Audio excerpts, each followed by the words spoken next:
पढ़ाई के लिए आर्थिक मदद की जरूरत है।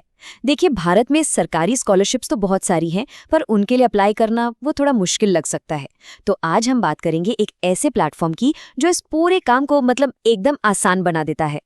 अगर इसका जवाब हाँ है, तो ये जानकारी बिल्कुल आपके काम की है। चलिए समझते हैं कि ये सरकारी मदद आखिर मिलती कैसे है। और इसका जवाब है नेशनल स्कॉलरशिप पोर्टल यानी NSP। जरा सोचिए, एक ही जगह, एक ही वेबसाइट पर केंद्र सरकार, राज्य सरकारें और UGC सबकी स्कॉलरशिप मौजूद हैं। इसे अप्लाई करने का काम कितना आसान हो जाता है ना। तो आज हम क्या क्या देखने वाले हैं। सबसे पहले NSSP है क्या, फिर वो नया OTR रजिस्ट्रेशन क्या चीज़ है, इसके बाद एप्लीकेशन कैसे भरनी है, सबमिट करने के बाद क्या होता है, और आखिर में बात करेंगे रिन्यूअल और रिजेक्शन की।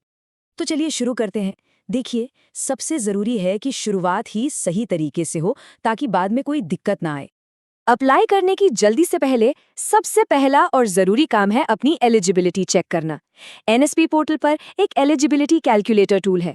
इसका इस्तेमाल करके ये पता चल जाता है कि कौन सी स्कीम किसी के लिए सही है। और ये बात याद रखनी होगी, अगर गलत स्कीम में अप्लाई कर दिया तो फॉर्म सीधा रिजेक्ट हो जाता है। तो ये है तैयारी की चेकलिस्ट। एप्लीकेशन शुरू करने से पहले ये सारे डॉक्यूमेंट्स तैयार रखने चाहिए।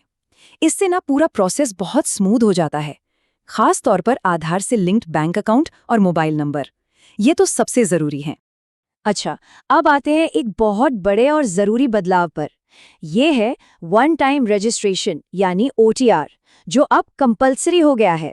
इस बात पर खास ध्यान देना होगा। एकेडमिक ईयर 2025-26 से चाहे कोई नया अप्लाई कर रहा हो या पुराने को रिन्यू, वन टाइम रजिस्ट्रेशन के बिना काम नहीं चलेगा। ये सबके लिए ज़रूरी है। तो सवाल है कि ये OTR है क्या? देखिए, ये NSP पोर्टल के लिए एक तरह की परमानेंट ID है। एक बार ये रजिस्ट्रेशन हो गया तो एक OTR नंबर मिल जाता है जो लाइफ टाइम काम आएगा। यही लॉगिन ID बन जाएगा। OTR का पूरा प्रोसेस मोबाइल ऐप से होता है। इसके लिए 2 ऐप्स डाउनलोड करने होंगे, NSP OTR और आधार फेस RD। बस फिर ऐप में दिए गए स्टेप्स को फॉलो करना है। OTP और फेस ऑथेंटिकेशन से eKYC पूरा करना है।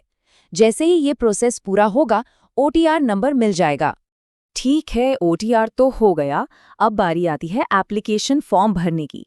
और यहाँ पर एक एक डिटेल को बहुत ध्यान से और सही सही भरना सबसे ज़रूरी है। ये रहा एप्लीकेशन फॉर्म। इसमें पर्सनल, एकेडमिक और दूसरी बेसिक डिटेल्स भरनी होती हैं। बस ये पक्का करना है कि नाम, जन्म की तारीख, मतलब हर डिटेल आधार कार्ड और बाकी डॉक्यूमेंट से एकदम मैच हो। और ये सबसे ज़रूरी वार्निंग है। एक बार डॉक्यूमेंट्स अपलोड करके फाइनल सबमिट बटन दबा दिया तो उसके बाद फॉर्म में कोई भी चेंज नहीं हो पाएगा, कोई भी नहीं। इसलिए सबमिट करने से पहले हर चीज़ को 2 बार बल्कि 3 बार चेक कर लेना चाहिए।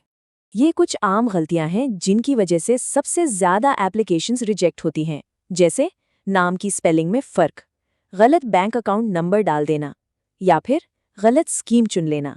इन गलतियों से बचना ही समझदारी है। चलो, फॉर्म तो सबमिट हो गया, लेकिन काम यहाँ ख़त्म नहीं होता। अब टाइम है अपनी एप्लीकेशन के प्रोग्रेस को ट्रैक करने का। जब पोर्टल पर लॉगिन करेंगे तो अलग-अलग स्टेटस मैसेज दिखेंगे। तो चलिए इनका मतलब समझते हैं। सबमिटेड मतलब फॉर्म पहुंच गया। पेंडिंग फॉर इंस्टीट्यूट वेरिफिकेशन मतलब अभी स्कूल या कॉलेज को वेरीफाई करना है। और अगर पेमेंट सेंट टू PFMS दिख रहा है तो इसका मतलब है कि पेमेंट प्रोसेस शुरू हो गया है। एप्लीकेशन कई स्टेज से होकर गुजरती है। पहले इंस्टीट्यूट वेरीफाई करता है, फिर डिस्ट्रिक्ट या स्टेट लेवल पर वेरिफिकेशन होता है और आखिर में अप्रूव होने पर इसे पेमेंट के लिए PFMS को भेजा जाता है। इस पूरे सफ़र पर नज़र बनाए रखना बहुत ज़रूरी है।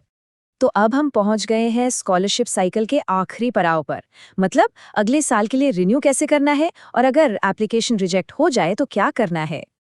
देखिए, फ्रेश एप्लीकेशन और रिन्यूअल में काफ़ी फ़र्क है।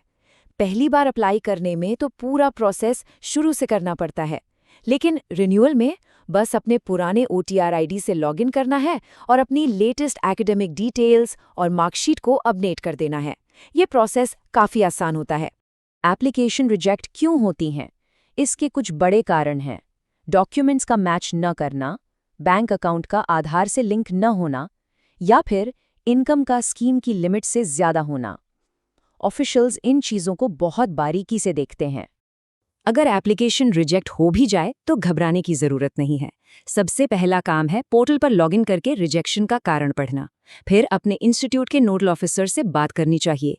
बैंक या आधार से जुड़ी कोई प्रॉब्लम है तो उसे फ़ौरन ठीक कराएं और अगले साल सही जानकारी के साथ फिर से अप्लाई करें। एक रिजेक्शन का मतलब परमानेंट बैन नहीं होता। तो कुल मिला के नेशनल स्कॉलरशिप पोर्टल एक बहुत बड़ा मौका है। बस ज़रूरत है इसे ध्यान से और सही तरीके से इस्तेमाल करने की। तो क्या सभी अपना भविष्य सुरक्षित करने के लिए तैयार हैं?